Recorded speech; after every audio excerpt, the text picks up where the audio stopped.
Now, people ask me all the time how we got 4 surplus budgets in a row.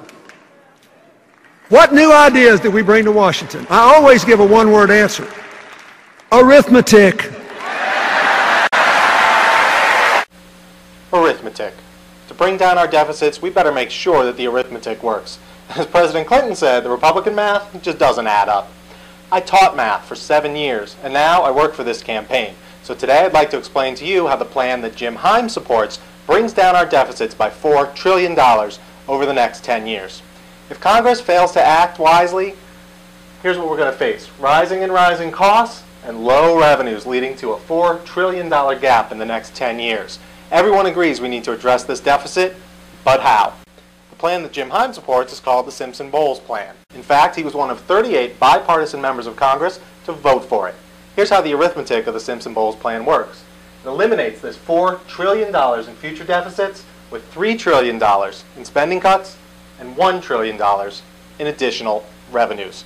What it's going to do is it's going to take this line here and raise it up just a little bit as it brings this spending line way down to here. Now, the lines match up, and we have stabilized our economy, allowing it to grow. That's a balanced approach. It balances $3 in cuts for every dollar of new revenue, getting you the $4 trillion that you need to eliminate that deficit. It keeps important programs like Social Security and Medicare intact, and it defends the middle class from bearing all of the burden. It seems that Jim's opponent in this election hasn't done his homework. The guy doesn't support any plan, as far as I can tell. Maybe he supports Simpson-Bowles, in which case he's just copying Jim Himes' homework.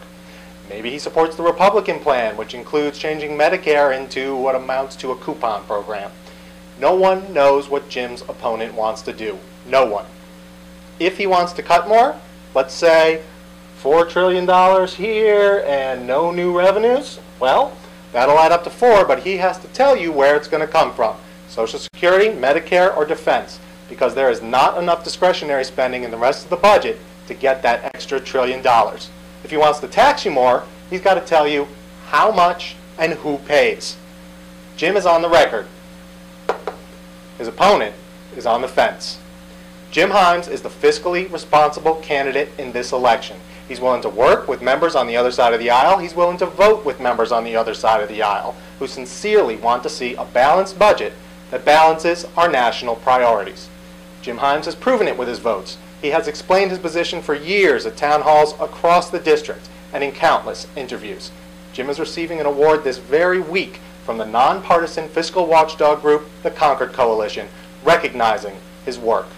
He has the background, the temperament, and the credibility in Congress to lead on this issue. And he has one more thing on his side, which his opponent, who remains absolutely silent, does not: arithmetic.